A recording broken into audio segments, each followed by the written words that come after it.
Et c'est là qu'il s'est rendu compte qu'elle avait 13 ans. Salut tout le monde, c'est Tars, j'espère que vous allez bien. Aujourd'hui, et avant que cette vidéo ne commence, je vais te demander de lâcher un très grand pouce bleu en bas de la vidéo, d'activer tes notifications et surtout de t'abonner si t'es nouveau, viens rejoindre la famille. Dans la vidéo d'aujourd'hui, on va parler d'un rappeur complètement incroyable, avec un style inimitable, une coiffure improbable, des tatouages sur la tête. Il est à la tête d'un mouvement appelé Scum qui veut dire poubelle. Je veux bien sûr parler de 6ix9ine. Avant de commencer, je vais vous demander de mettre au moins 40 000 likes pour ce rappeur parce que c'est vraiment un phénomène. En tout cas, c'est parti. Le vrai nom de 6ix9ine est Daniel Hernandez. Son père est portoricain et sa mère est mexicaine. Il est né le 8 mai 1996 à New York, dans le quartier de Brooklyn. Il est connu en tant que 6ix9ine, mais aussi en tant que Tekashi69 ou encore Tekashi. Il y a beaucoup de rappeurs qui ont eu des enfances difficiles, mais Danonino, comme le surnommait sa mère, a supporté de terribles épreuves. Il y avait beaucoup de problèmes à la maison, et il lui arrivait souvent de s'enfuir de chez lui. On raconte qu'un jour, sa mère l'a appelé par son surnom devant les mecs de son quartier pour lui dire de rentrer. N'ayant pas supporté cette humiliation, il a quitté sa maison et n'est pas revenu pendant une semaine, il n'avait que 10 ans. Mais la plus grosse épreuve qu'il ait endurée, c'est celle de la mort de son père, qui a été assassiné lorsqu'il avait 13 ans. Mais d'abord, il faut que je vous parle un peu de son père. C'est un homme au passé un peu difficile. Il a été un peu obligé de quitter Porto Rico car il avait des problèmes. Il est parti à New York en espérant mener une vie plus heureuse. C'était un homme très honnête, tout le monde l'aimait dans le quartier. Il faisait beaucoup de choses pour la communauté. Il travaillait dur pour ramener à manger à la maison et donner une vie heureuse à sa petite famille. Mais les problèmes l'ont rattrapé. Un triste jour, à 6h du matin, il partait travailler, mais il est tombé sur des membres d'un gang d'un autre quartier qui ne lui ont laissé aucune chance. L'enquête n'a pas encore déterminé la raison de ce drame, mais en tout cas, cette histoire a laissé des traces laissant orphelin tout un quartier qui lui ont rendu un hommage profond. Il n'y avait pas beaucoup d'argent à la maison, mais à la mort de son père, la vie est devenue vraiment difficile, c'était la S. Il a été obligé de trouver un travail pour aider sa mère. Il a donc travaillé dans un restaurant. Comme il devait travailler tard, ses absences à l'école devenaient de plus en plus fréquentes.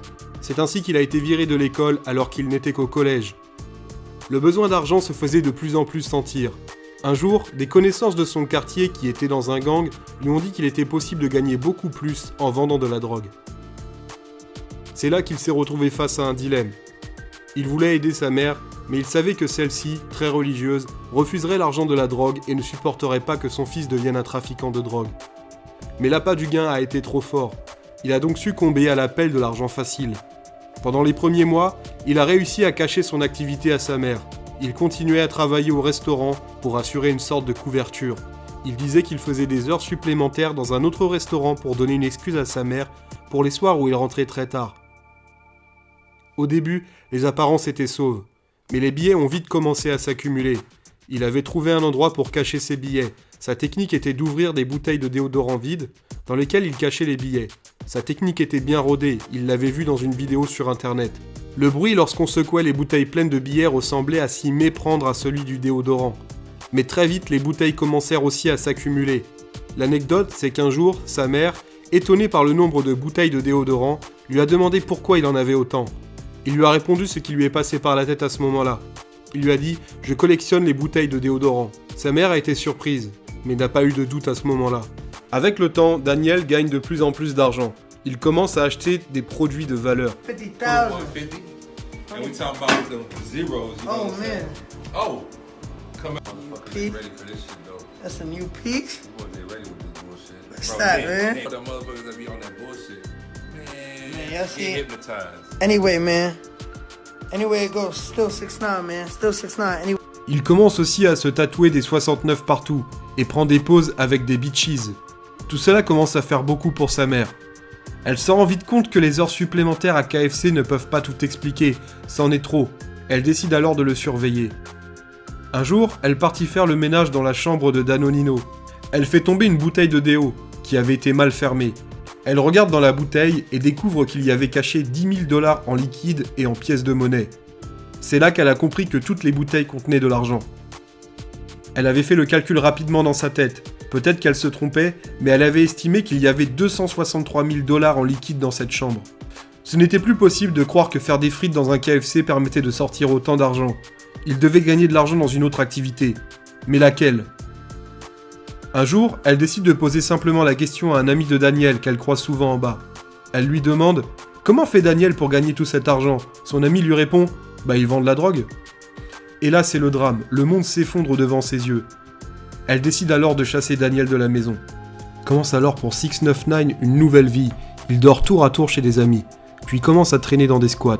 C'est dans cet environnement qu'il décide de devenir rappeur. Ses copains du gang sont convaincus qu'il a un vrai talent pour ça. Il décide de lancer plusieurs clips sur YouTube. Bien qu'il ressemble beaucoup à un énième rappeur SoundCloud, surtout par son apparence et son succès extrêmement rapide, 6ix9ine fait quand même du rap bien à lui. On peut facilement faire un parallèle avec les débuts de carrière du Chef Keef, surtout quand on voit l'énorme force et la puissance de sa voix, ainsi que la rage qui se sent dans sa musique. Il ne fait quasiment jamais d'autotune, et sa musique n'est pas comparable à celle de Lil Peep, XXXTentacion ou Lil Uzi Vert, bien que son agressivité musicale peut ressembler aux sources dont il s'abreuve. Il est évident que 6ix9ine fait avant tout une musique qui fait bouger, grâce à une ambiance survoltée, bien aidée par son flow qui percute et ses propos légèrement brutaux et vulgaires, qui représentent bien le côté sombre de New York et de son mode de vie. Beaucoup plus gangsta rap que laisse croire son apparence, 6ix9ine n'a rien à voir avec ses collègues de SoundCloud, et ses fans l'ont bien compris. Mais ce qui a fait exploser Tekashi 69, c'est bien sûr le clip Gummo, son plus gros hit à ce jour. Il réunit tous les codes de sa musique, une instru ultra puissante et ses paroles hardcore et crachées violemment à la face du monde.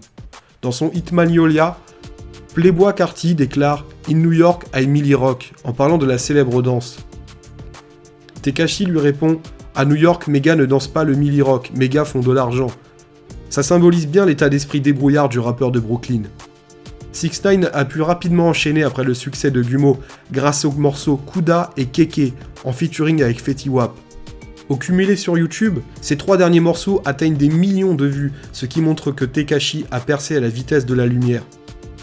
Au-delà de sa musique, 6ix9ine crée une ambiance autour d'un personnage de rue qui fait des choses en compagnie de son gang. Il a inventé l'expression « scum », acronyme de « La société ne peut pas me comprendre », « Society can't understand me », et qui veut dire aussi « poubelle ». Mais il y a aussi une face sombre. Lors de la 3e édition du Yams Day, organisée par le ASAP Mob en hommage au regretté ASAP Yams, les choses ne sont pas déroulées comme prévu suite à des bagarres et des débordements qui ont provoqué l'arrêt prématuré du concert.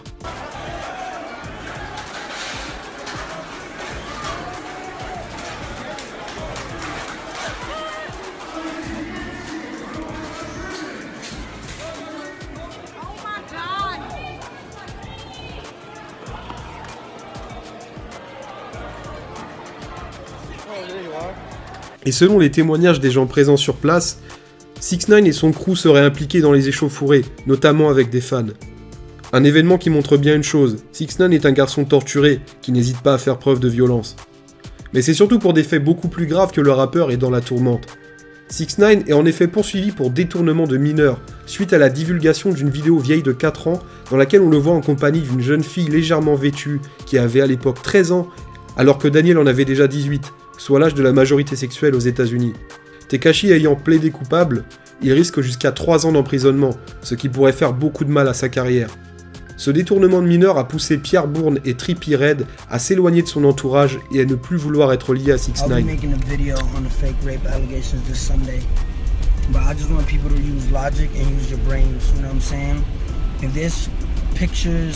Screenshots, videos, whatever there is out there of Tekashi 6ix9ine raping someone. Why is Tekashi 6ix9ine not in jail? The media is gonna post whatever the media wants to post because it's a juicy story. It's something to talk about. It's fresh. That shit don't faze me. You know what I'm saying? I'll be in jail right now. People just wanna co-sign the story. They wanna be a part of it. You know what I'm saying? And that's fine. I don't have anything against the media. I don't have anything against people. I just want people to use their brains. Use your brain. There's a picture of Tekashi 6ix9ine raping someone. There's a picture of screenshots. All these stuff. Why don't y'all take it to the precinct? Why am I not in jail? You know what I'm saying? Use your brains. I'ma keep doing me. I'ma keep. For all the people that. Trippie Redd a d'ailleurs récemment déclaré sur Instagram « Je ne soutiens pas les oppresseurs et les pédophiles ». 6ix9ine est bien un exemple de notre époque où les choses vont très vite. Il est parti très vite, très fort, mais risque de descendre plus vite qu'il n'est arrivé. Voilà, vous savez tout sur 6ix9ine. En tout cas, n'oublie pas de mettre un grand like en bas de la vidéo, de t'abonner si t'es nouveau et surtout d'activer tes notifications. En attendant, portez-vous bien. Allez, salut tout le monde.